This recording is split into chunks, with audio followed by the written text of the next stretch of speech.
encontro descanso neste viver. Isso devo a um amigo que só por ele eu pude obter. Ele é Jesus, meu amigo, meu Senhor, o Salvador. Só por ele encontrei a vida eterna com Deus, com Deus. Triste foi sua história, levado à cruz sem pecado algum. Só porque me amou, morreu por mim e não hesitou. Ele é Jesus, meu amigo, meu Senhor, o Salvador.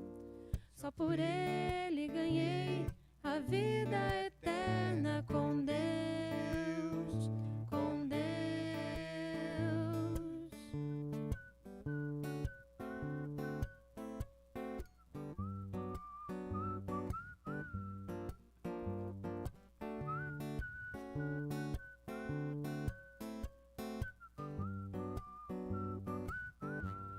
Ele é Jesus, meu amigo, meu Senhor, o Salvador.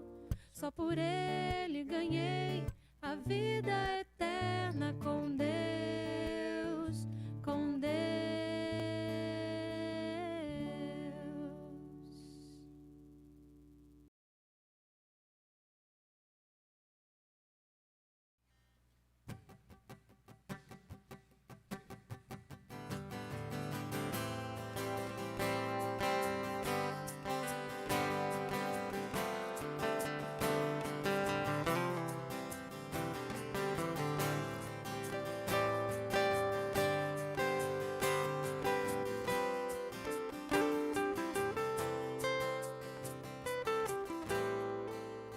Antes de eu falar, tu cantavas sobre mim.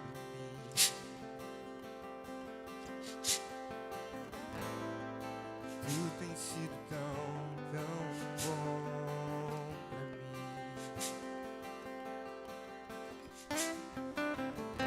Antes de eu respirar, sopraste tua vida em mim.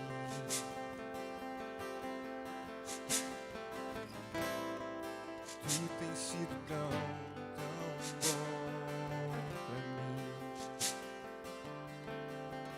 Oh, impressionante, infinito, ousado amor de Deus.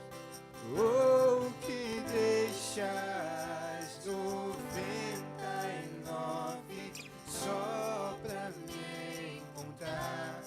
Não posso contá-lo, nem merecê-lo, mesmo assim se entregou.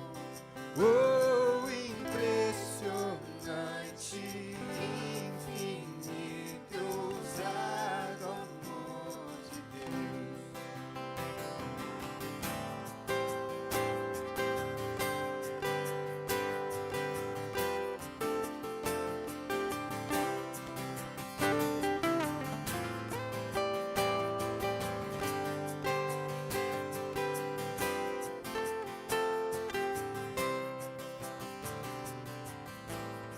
Inimigo eu fui, mas teu amor lutou por mim.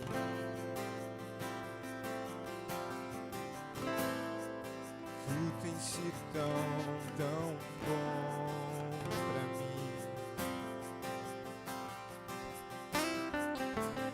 Eu não tinha valor, mas tudo ele pagou por mim.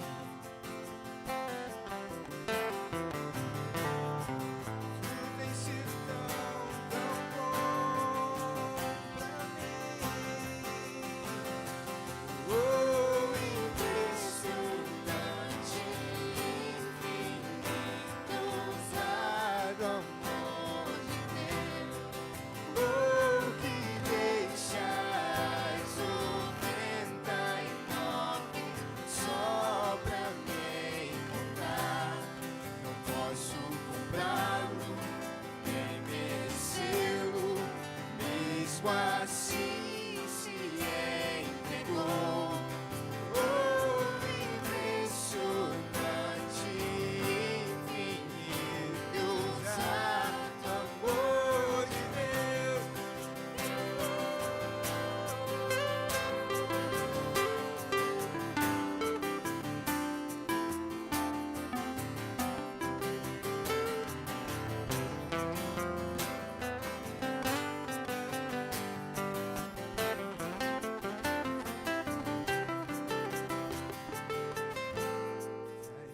para as sombras, escala as montanhas pra mim.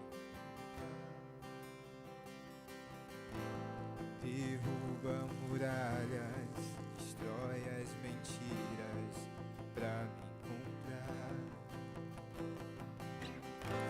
Traz-nos para as sombras, escala montanhas pra me encontrar. Derruba muralhas, destrói as mentiras pra me encontrar. Traz-nos para as sombras, escala as montanhas pra me encontrar. Derruba muralhas, destrói as mentiras pra me encontrar. Traz-nos para as sombras, escala as montanhas pra me encontrar. Derruba muralhas, destrói as mentiras pra me encontrar. Oh, impressionante, infinito, ousado amor de Deus. Oh, que deixa as 99 só pra me encontrar. Não posso comprá-lo, nem merecê-lo, mesmo assim se entregou. Oh, impressionante, infinito, ousado amor de Deus.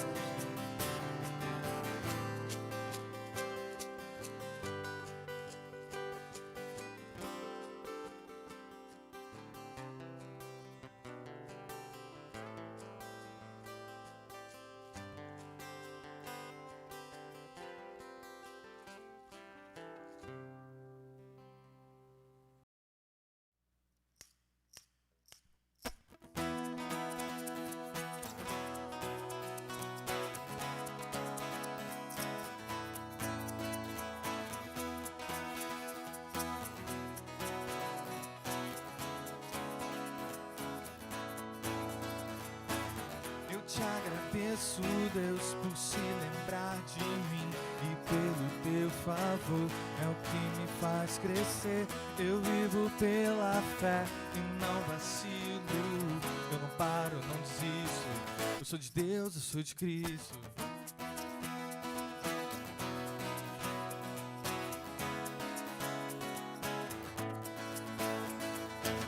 Eu te agradeço, Deus, por se lembrar de mim e pelo teu favor.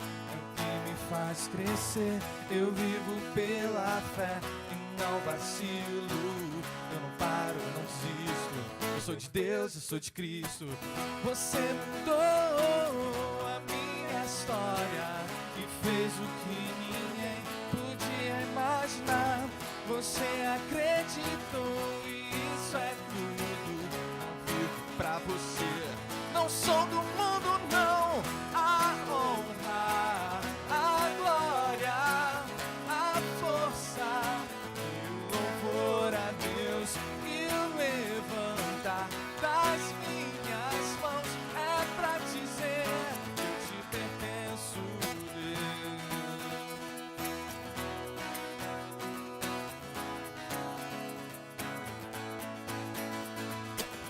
Eu te agradeço, Deus, que no deserto não me deixou morrer e nem desanimar. E como aquela mãe que não desiste, você não se esqueceu.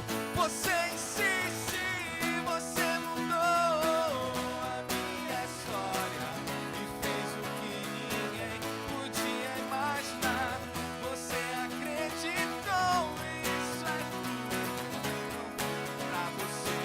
Não sou do mundo, não.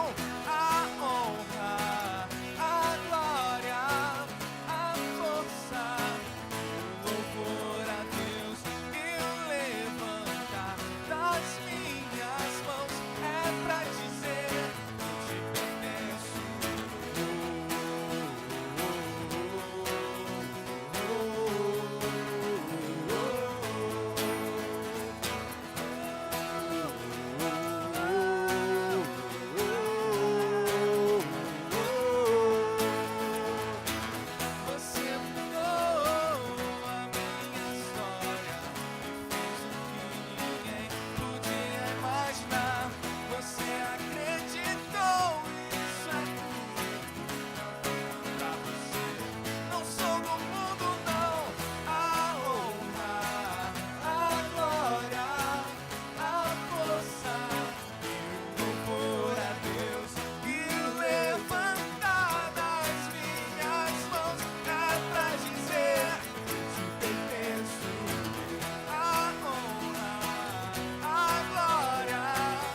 Bem, meus irmãos, são 8h20, a gente, para não perder muito mais tempo, a gente vai falar aquilo que nós nos propomos a falar nessa oportunidade, nessa noite. O texto que eu quero ler com os irmãos se encontra na segunda carta de Paulo aos Coríntios, capítulo de número 10, segunda carta de Paulo aos Coríntios, capítulo de número 10.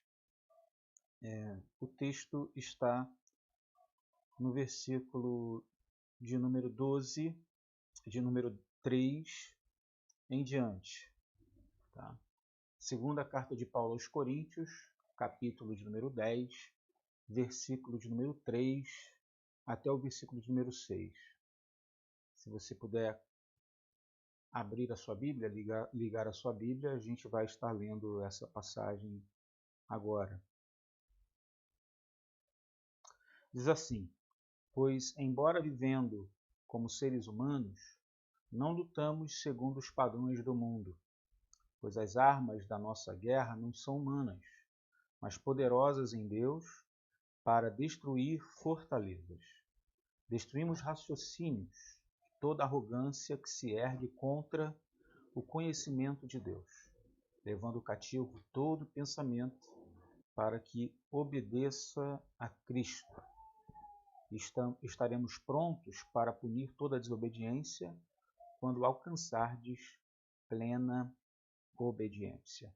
Eu vou ler o verso 4 e o verso 3, o 4 e o 5 novamente. Diz assim: pois embora, vivendo como seres humanos, não lutamos segundo os padrões do mundo, pois as armas da nossa guerra não são humanas, mas poderosas em Deus para destruir fortalezas.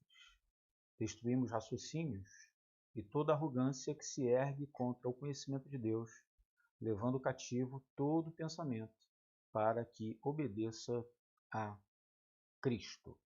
Amém. Vamos orar para que o Senhor nos abençoe na meditação e reflexão da sua bendita palavra. Deus, nós te pedimos por misericórdia que nos abençoe nesta noite na meditação da sua palavra, que os nossos corações, nossos ouvidos e mentes possam estar completamente focados em Ti, para ouvir o que o Senhor tem para nos falar, nos trazer como ensinamento, como mensagem aos nossos corações. Que o Senhor ministre na nossa vida, que a gente possa ser edificado, abençoado pela sua palavra, Senhor. Tire, Senhor, todo empecilho, todo embaraço, toda distração, tudo aquilo que de alguma forma tente, Senhor, se colocar entre nós e a tua mensagem, o teu recado, a tua mensagem, a tua revelação, que o Senhor tire tudo aquilo que atrapalha, que o teu Espírito nos ilumine, nos instrua, nos traga luz, entendimento da verdade, em nome de Jesus, a fim de que sejamos, ó Pai, formados à semelhança do seu Filho Jesus, e possamos ser totalmente conformados à imagem de Jesus, a fim de nos tornarmos discípulos maduros e reprodutores da tua obra. Em nome de Jesus nós oramos. Amém e amém. Bem, meus irmãos, nós estamos diante de uma passagem que comumente não é uma passagem tão visitada, explorada por muitos dos irmãos, mas é uma passagem que ela traz algo de extrema importância para todos nós. E antes de entrarmos propriamente no texto, na mensagem do estudo, a gente pode ler, eu gosto muito de fazer isso, de ler a mesma passagem na Bíblia Mensagem, que parafraseia esse texto de uma forma muito legal. A Bíblia Mensagem diz assim: o mundo é sem princípios, é uma selva lá fora. Ninguém joga limpo, mas o cristão não vive nem age de modo desse modo. Nunca nos comportamos assim e jamais o faremos. As ferramentas que usamos não são para propaganda ou manipulação, mas para demolir esta cultura dominante e corrupta. Usamos as ferramentas poderosas em Deus para esmagar filosofias pervertidas, derrubar barreiras levantadas contra a verdade de Deus, encaixar todo pensamento livre, toda emoção e todo impulso à estrutura de uma vida moldada por Cristo. Eu acho muito legal essa forma de entender, porque ela extrai, de escrever do Eugene Peterson na Bíblia Mensagem, porque ela extrai justamente o princípio, o ensinamento que a passagem está querendo transmitir. Repetindo, o mundo lá fora, isso eu já fazendo aqui a minha leitura, a minha paráfrase, né? O mundo lá fora não tem princípios. O mundo lá fora é sem lei. O mundo lá fora é como uma selva. As pessoas lá do mundo não jogam limpo, mas o cristão não vive, nem age dessa forma. Nunca nos comportamos assim e jamais faremos. Os cristãos verdadeiros não fazem dessa forma. As ferramentas que usamos não são para propaganda ou manipulação, mas são ferramentas que são usadas para demolir a cultura dominante deste mundo, que é uma cultura corrupta. Usamos as ferramentas poderosas que Deus nos proporciona, que Deus nos permite usar, para especialmente esmagar as filosofias pervertidas. Usamos também essas ferramentas poderosas para derrubar barreiras levantadas contra a verdade de Deus. Barreiras são levantadas na cultura humana, nessas culturas dos nossos dias, e nós usamos as ferramentas que Deus nos dá para derrubar essas barreiras, essas paredes que se levantam contra a verdade de Deus. De modo que quando a gente quebra essas barreiras, quando a gente esmaga essas vãs filosofias, essas filosofias pervertidas, encaixamos todo o pensamento livre, toda a emoção e todo o impulso à estrutura da vida moldada por Cristo. Glória a Deus. Que mensagem maravilhosa. Diante da leitura, eu gostaria de iniciar nosso estudo dizendo que você acredita que alguns membros da igreja de Corinto resistiam à autoridade do apóstolo Paulo e acusavam o apóstolo Paulo de ser uma pessoa ousada nas palavras escritas, nas suas cartas, mas uma pessoa fraca, uma pessoa covarde pessoalmente? Você acredita que os crentes de Corinto falavam de Paulo de um modo depreciativo, principalmente no que tangia ao seu corpo físico? Eles falavam dos seus sofrimentos, falavam da sua aparência, falavam da sua falta de carisma, falavam da sua falta de eloquência no falar. Vocês acreditam que alguns até diziam que Paulo era alguém egoísta, era alguém calculista, que visava sempre seus próprios interesses? Você acredita que eles faziam isso? Que os crentes de Corinto faziam isso com respeito ao apóstolo Paulo? Enfim, Paulo era mal compreendido. Paulo era difamado e injuriado por muitos daqueles a quem ele se dirigia, a quem ele escrevia, a quem ele exercia o ministério apostólico. Não obstante, o relacionamento de Paulo com os coríntios, ele é o mais complexo de todas as igrejas que Paulo plantou. E o tom que Paulo usa nos capítulos 10 a 13 da segunda epístola aos Coríntios é um tom de autodefesa do seu próprio ministério, e quando ele o faz, ele foca no contraste deste ministério, o ministério apostólico genuíno que ele exercia, em face, em detrimento do ministério dos falsos apóstolos com seus falsos ensinos. Ou seja, esses capítulos, capítulo 10 ao 13 da carta, são de característica apologética, de defesa da fé.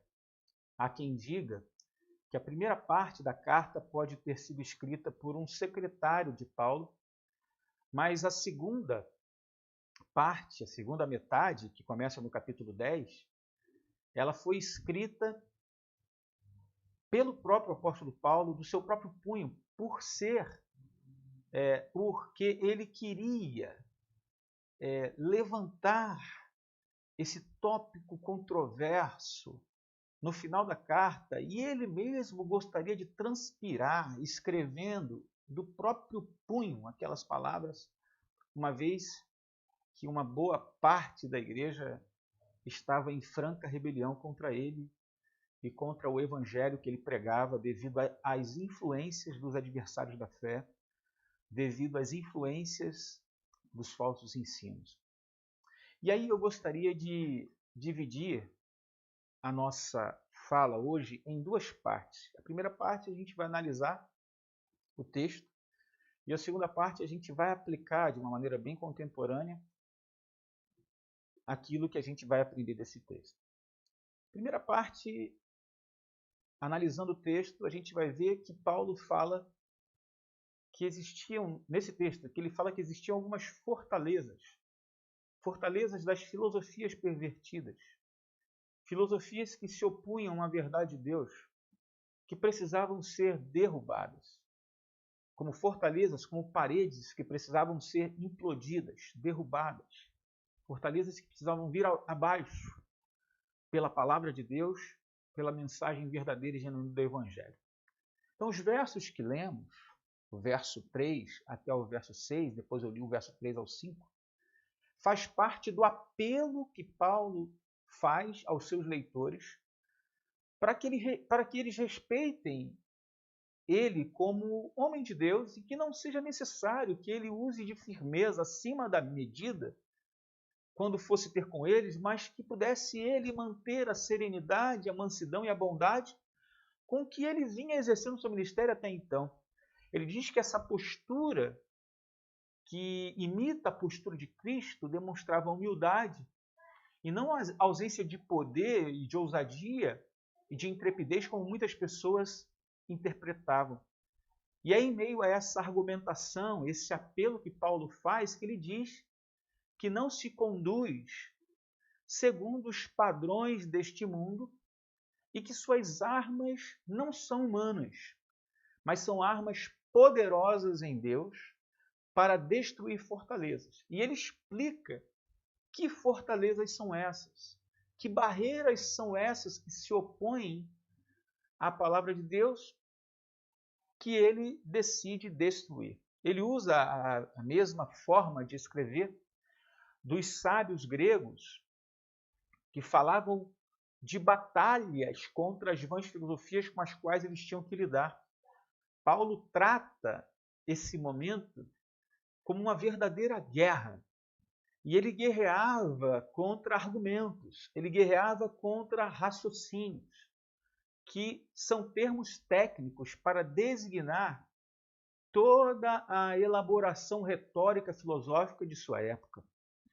Os oponentes de guerra, na metáfora paulina, são, portanto, os pensamentos humanos, seculares, as filosofias daquele mundo de então, da cultura de então. Como diz Provérbios 21, 22, o sábio conquista a cidade dos valentes e derruba a fortaleza em que eles confiam. Era mais ou menos isso que Paulo fazia em relação às filosofias humanas, que ele guerreava usando o evangelho para ir contra essas filosofias. Em outras palavras, Paulo luta usando armas fornecidas por Deus para derrubar raciocínios enganosos e argumentações equivocadas, pretensiosas, que podem confundir e podem enganar aqueles que querem servir a Deus e viver de modo abundante a presença de Deus e a esperança que há no Evangelho do nosso Senhor Jesus Cristo. É importante destacar que Paulo está escrevendo a uma igreja, irmãos. Isso é muito importante destacar. Isso delimita o lugar onde tudo isso está ocorrendo. Quando ele fala de fortalezas, ele está falando de pensamentos, atitudes, opiniões, as quais estão de acordo com o mal e o pecado, que estão sendo difundidos dentro da comunidade da fé.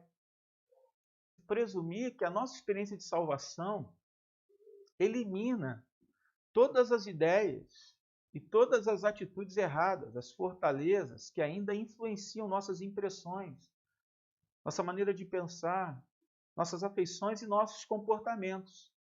Não sejamos de pensar, meus irmãos, que mesmo mestres cristãos, pastores e lideranças não podem estar difundindo opiniões que estão cheias de boas intenções, mas que não concordam com a palavra de Deus.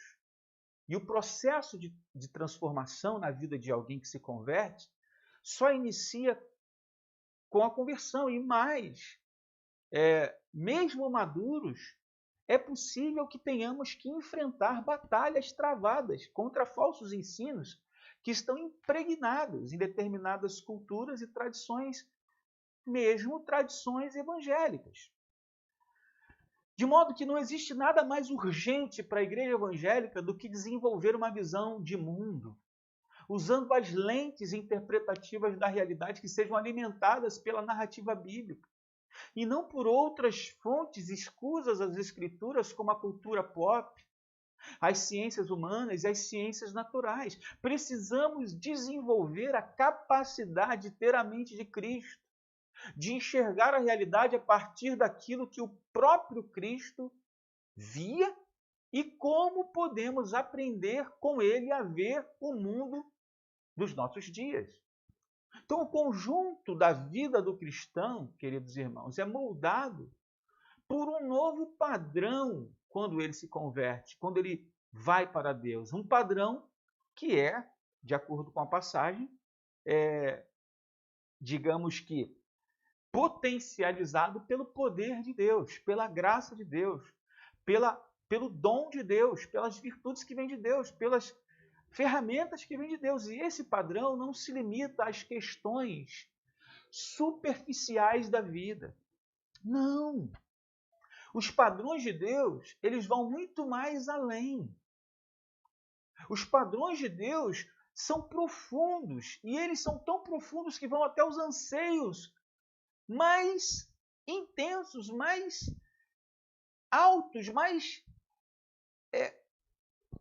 profundos e dos seres humanos.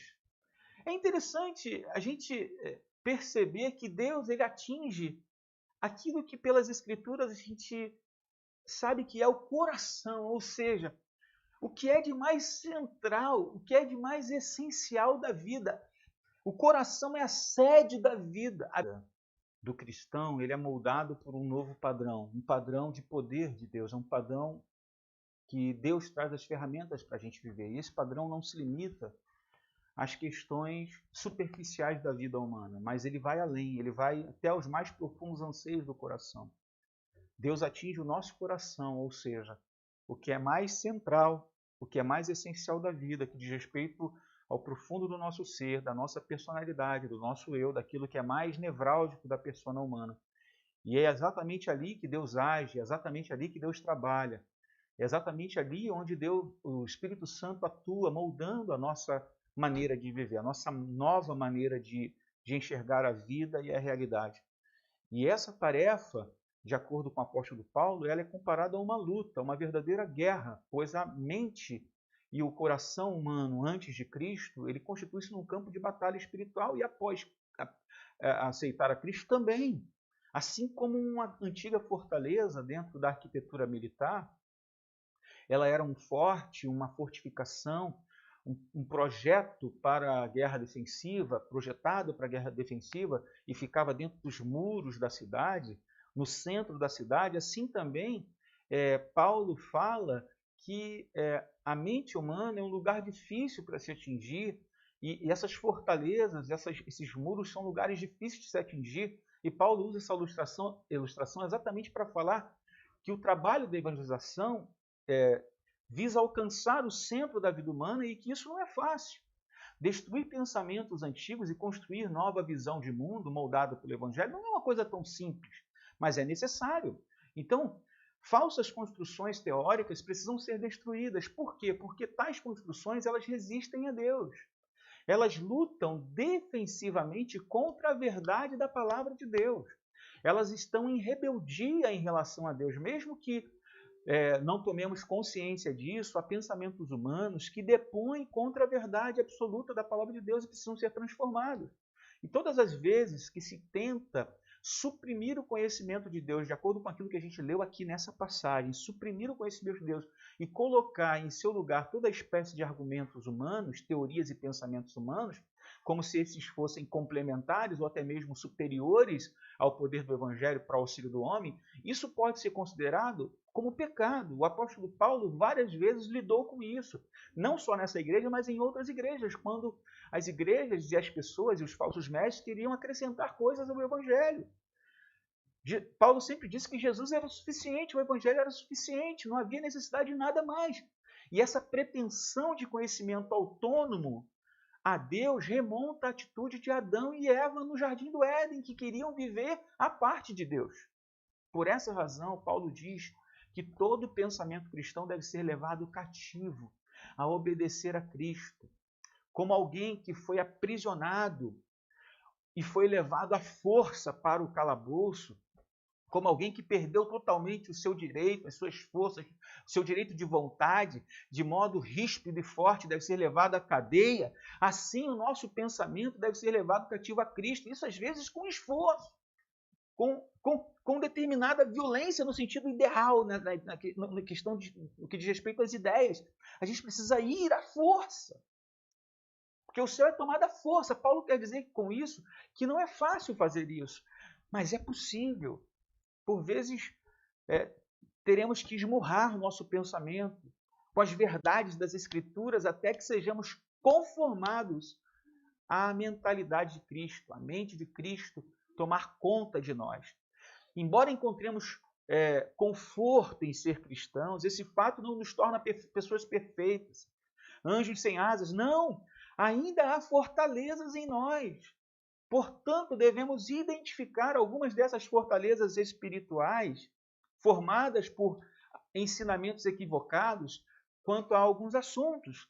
Sabe por que muitos de nós criamos tais fortalezas? Porque não temos, por bom hábito, ler e estudar a palavra de Deus. Porque quando a gente lê e estuda a palavra de Deus, isso nos permite conhecer melhor a boa teologia e, consequentemente, nos permite conhecer melhor o Evangelho e a mente de Cristo. Se não lermos a Bíblia, se não estudamos a palavra de Deus, se não fizermos esse exercício espiritual, se não seguirmos essa disciplina espiritual, seremos enganados, seremos confundidos facilmente, seremos levados para todo lado por qualquer vento de doutrina. Como poderemos discernir um erro no ensinamento que ouvimos e recebemos se não conhecemos aquilo que é certo? A melhor forma de se fazer apologética é estudando a verdade. E se a gente não aprende a verdade, se a gente não absorve a verdade, se a gente não estuda a verdade, nós não vamos conseguir distinguir o erro. Não é assim que se distingue, por exemplo, uma nota de dinheiro. Não é estudando a falsa, mas é observando atentamente a nota verdadeira. Quando a gente tem bastante familiaridade com a nota verdadeira, a gente distingue, consegue discernir a nota falsa. É assim que se faz para discernir a nota falsificada. Nós temos que pedir, irmãos, a Deus a capacidade dos crentes de Bereia, que averiguavam tudo o que Paulo pregava para ver se estava de acordo com as Escrituras. Com humildade e temor, temos que desenvolver essa habilidade. Nenhum mestre é tão veraz e nenhum profeta é tão puro a ponto de podermos permitir cegamente que eles nos guiem. Não tem como fazer isso. A gente precisa averiguar de acordo com a palavra de Deus. E se está de acordo com a palavra de Deus, ok. Vamos recepcionar, vamos elogiar, vamos viver aquilo, vamos pôr em prática aquilo, mas se não estiver, irmãos, vamos rechaçar, vamos colocar de escanteio. Não estou alimentando aqui, ó, pelo amor de Deus, nenhum tipo de rebeldia contra líderes e pregadores ou incentivando a insubordinação pastoral. Pelo contrário, eu sou pastor de igreja, mas temos que ter, sim, esse espírito crítico, avaliativo do que se tem ensinado em nossos dias a muitas pessoas sinceras e bem-intencionadas ensinando heresias, deixando de lado a palavra de Deus ou mesmo deixando de ensinar a suficiência das Escrituras, comparando-a ou colocando-a em pé de igualdade com teorias, pensamentos e doutrinas de homens. E exatamente isso é que trazia ao apóstolo Paulo uma certa preocupação. E é exatamente isso que ele estava dizendo que ele lutaria contra. E aí eu gostaria de tornar essa mensagem, essa breve reflexão em algo mais direto para os nossos dias e aquilo que eu quero de fato fomentar e estimular aos irmãos. Já dissemos que há uma grande necessidade por parte dos cristãos de esforço para enxergarem o mundo através das lentes de Deus, através da palavra de Deus. Todas as pessoas, quer saibam, quer não, possuem uma cosmovisão, irmãos. Às vezes a cosmovisão ela é equivocada e às vezes a cosmovisão ela é certa. Mas o que é cosmovisão? Muitos estudiosos acertadamente têm ilustrado cosmovisão como sendo o óculos com que a pessoa enxerga o mundo e a realidade. Porque a cosmovisão ela funciona de acordo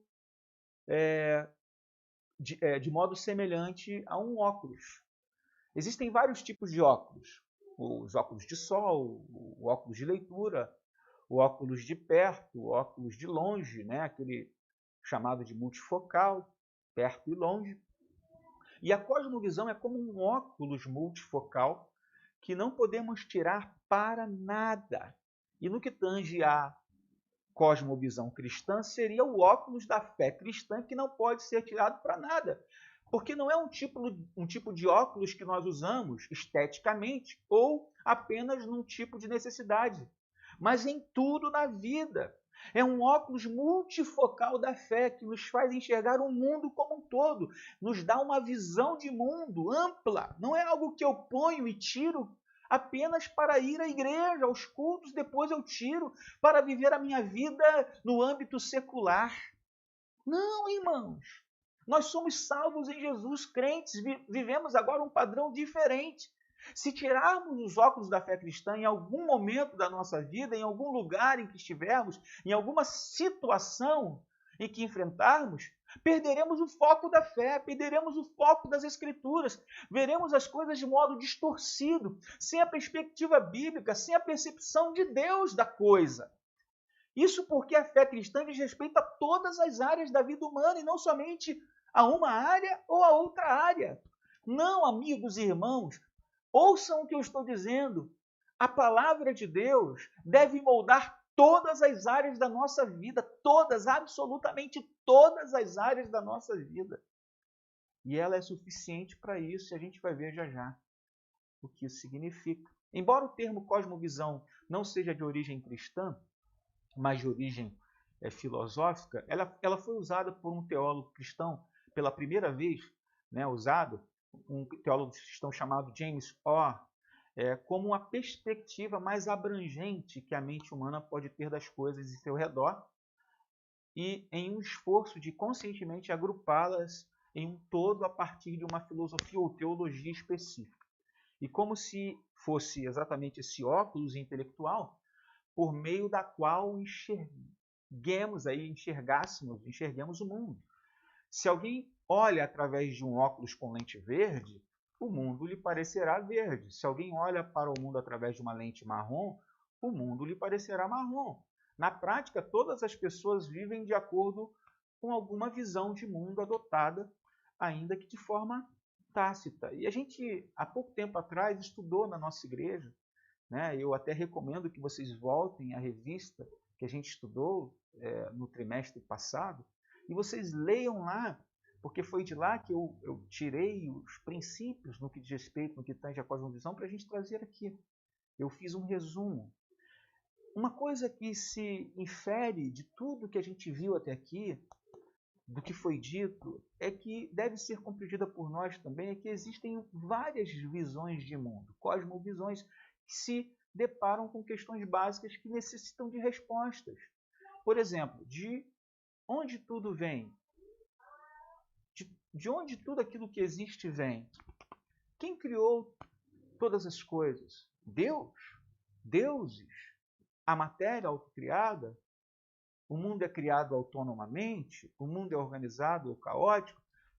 Essa é a primeira pergunta. E a segunda pergunta, por exemplo, o que é o ser humano? Essa pergunta ela é fundamental. Ele é um animal evoluído? Ele é um ser criado à imagem e semelhança de Deus? É um Deus em miniatura? Como se dá a sua constituição? Qual é a realidade do ser humano hoje, de acordo com as Escrituras? Ele está exatamente como ele estava quando ele foi criado? Ou alguma coisa o afetou? Qual é a realidade do homem hoje? É muito importante a gente perguntar isso. Outra pergunta. O que acontece após a morte? Acontece a extinção pessoal?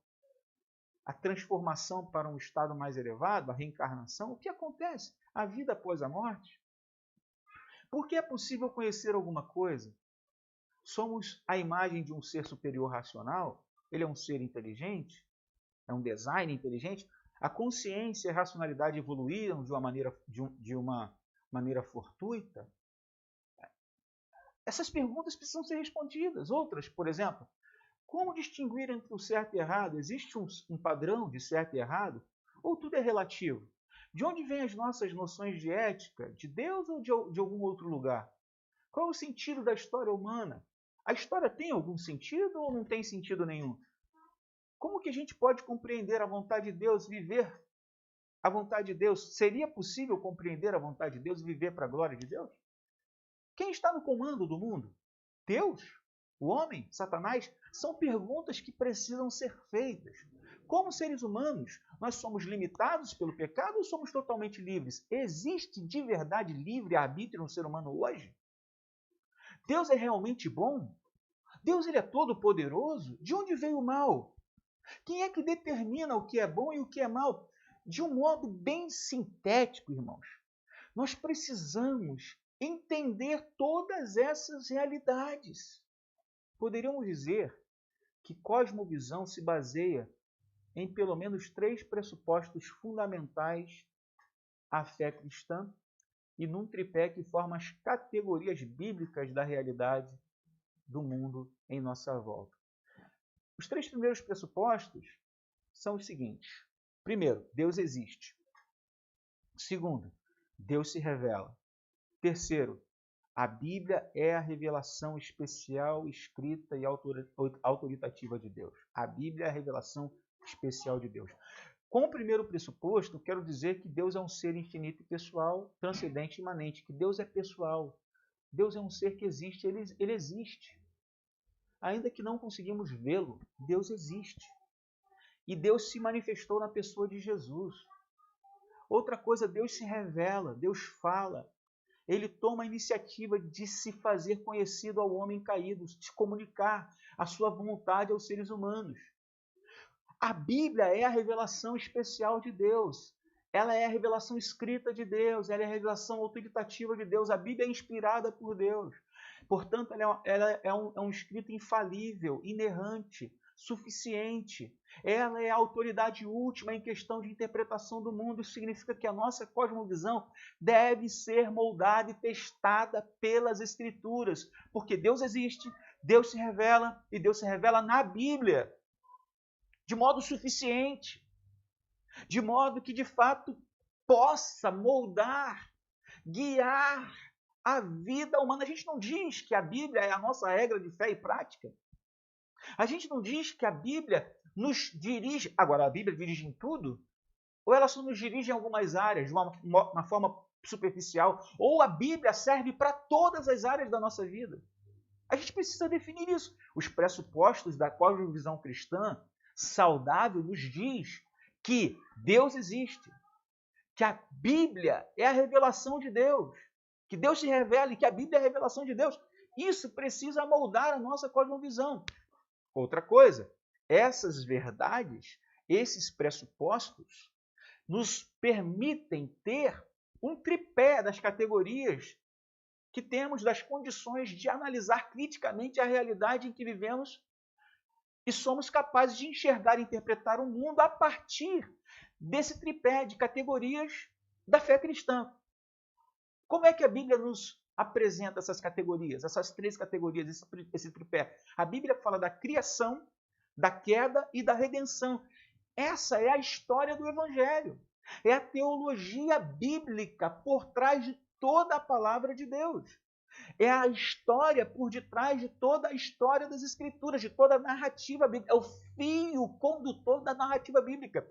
Eu entendo a realidade e o mundo em meu redor a partir da criação, da queda e da redenção. Eu estou falando aqui de uma maneira sintética, irmãos, que eu poderia, alguns dividem isso em quatro partes, que seria criação, queda, redenção e restauração, ou consumação, ou glorificação final. Mas falando nessas três partes, nesse tripé, diríamos o seguinte: quando a Bíblia fala de criação, está falando da origem de todas as coisas. De onde veio todas as coisas? Veio de Deus. Aí a gente vai para o segundo capítulo, a segunda categoria dessa história, dessa narrativa bíblica, que diz o seguinte: o que aconteceu com a humanidade? Por que as coisas não estão como...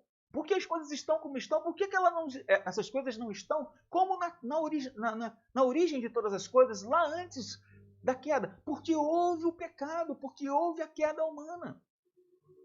E a terceira questão, a terceira categoria é a categoria da redenção. A vida seria desoladora se não fosse a obra de redenção de Deus em Cristo Jesus. Ou seja, tudo estaria perdido se Deus não tomasse a iniciativa de nos redimir, de nos salvar na pessoa do seu Filho Jesus.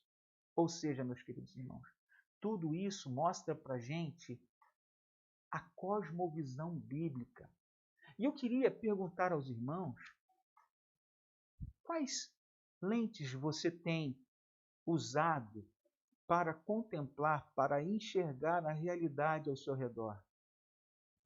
Você enxerga toda a realidade sob a perspectiva cristã?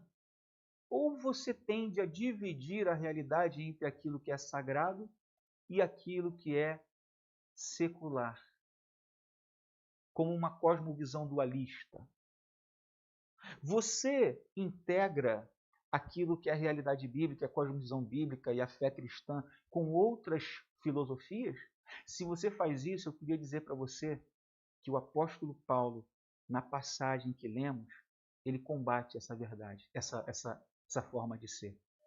O texto que lemos disse, eu estou chegando ao final, disse claramente aqui para a gente, Paulo dizendo aos Coríntios, dizendo a nós: pois, embora vivendo como seres humanos, não lutamos segundo os padrões deste mundo, pois as armas da nossa guerra não são humanas. As armas das nossas guerras, das batalhas que enfrentamos, são poderosas em Deus para destruir fortalezas. E aí ele explica que fortalezas são essas, versículo 5. Destruímos raciocínios e toda arrogância que se ergue contra o conhecimento de Deus, levando cativo todo o pensamento para que obedeça a Cristo. Ou seja, meus queridos irmãos, o que o apóstolo Paulo está dizendo é: essas fortalezas, elas são arrogantes. Essas fortalezas são raciocínios humanos arrogantes que querem estar no mesmo patamar que a revelação de Deus.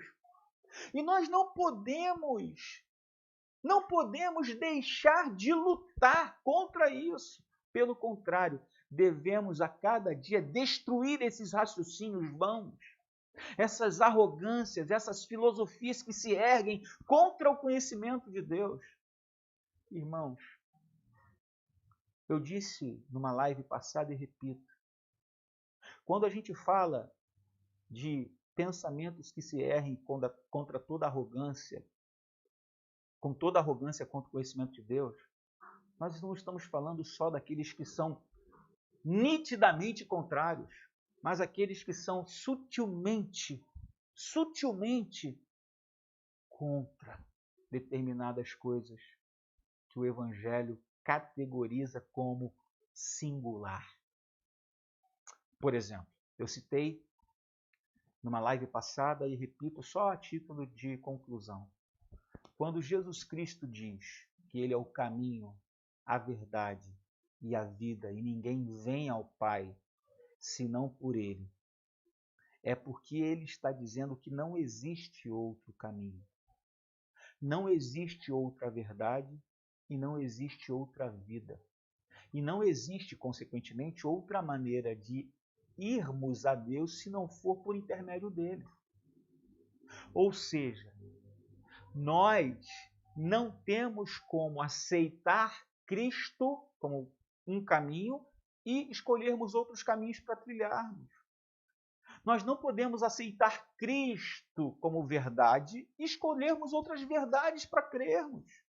Nós não podemos aceitar Cristo como vida e desfrutarmos de uma outra vida, dualismo. Esse dualismo não condiz, não concorda com aquilo que a palavra diz, com a singularidade do Evangelho, com a singularidade e a suficiência de Cristo, com a singularidade e a suficiência da palavra de Deus. Então eu pergunto mais uma vez, apenas para você refletir, com quais lentes você tem enxergado a realidade ao seu redor? Você enxerga toda a realidade sob a perspectiva cristã? Ou você tende a dividir a realidade entre aquilo que é sagrado e aquilo que é secular, vivendo uma cosmovisão dualista? Bem, se você vive assim, eu gostaria de dizer a você que você está completamente equivocado. Mas se você entende que a cosmovisão cristã ela é absoluta e deve imperar na vida de um cristão, assim como Paulo, eu gostaria de dizer para você que você está no caminho certo. E a palavra de Deus te guiará em tudo, em todos os aspectos da sua vida, em todas as áreas da sua vida. Não somente na superficial, mas em todas as coisas mais profundas do seu ser. Deus, Ele é poderoso para trabalhar, para agir, para nos trazer respostas, para nos trazer soluções para os mais profundos anseios do nosso coração. Creia nisso, creia nessa verdade, creia nesta palavra, creia nesse ensinamento. A Bíblia é sim a nossa regra de fé e de prática. Que seja Deus verdadeiro e todo homem seja considerado mentiroso. Que Deus nos abençoe, que a palavra de Deus possa penetrar o nosso coração, que as Escrituras moldem a nossa vida como deve ser. Em nome de Jesus eu oro, em nome de Jesus eu gostaria de concluir essa live nessa noite orando pela sua vida. Querido Deus, nós estamos chegando ao final desta live e terminamos de estudar, de refletir acerca da sua palavra. O que pedimos é que o Senhor nos abençoe, que o Senhor esteja norteando, dirigindo toda a nossa vida para assim honrarmos e glorificarmos ao Senhor. A nossa vida pertence ao Senhor. Nós não vivemos mais de acordo com os padrões deste mundo. Nós não agimos, não nos conformamos mais a este século. A nossa vida, ela é diferente, Senhor. O nosso padrão, nossa cosmovisão, a nossa maneira de enxergar é completamente diferente. Não nos moldamos mais, não nos quedamos mais às filosofias humanas, à maneira de pensar do homem secular, mas somos completamente moldados pela sua palavra. A sua palavra é a verdade. A sua palavra, Senhor, comunica para nós quem o Senhor é. A sua palavra comunica para nós, Senhor, o seu caráter, seus atributos e a maneira como o Senhor age, como o Senhor trabalha na vida das pessoas. E nós queremos nos quedar, queremos, ó Pai, colocar a nossa mente, o nosso coração e levá-los cativos à palavra do Senhor em Cristo Jesus.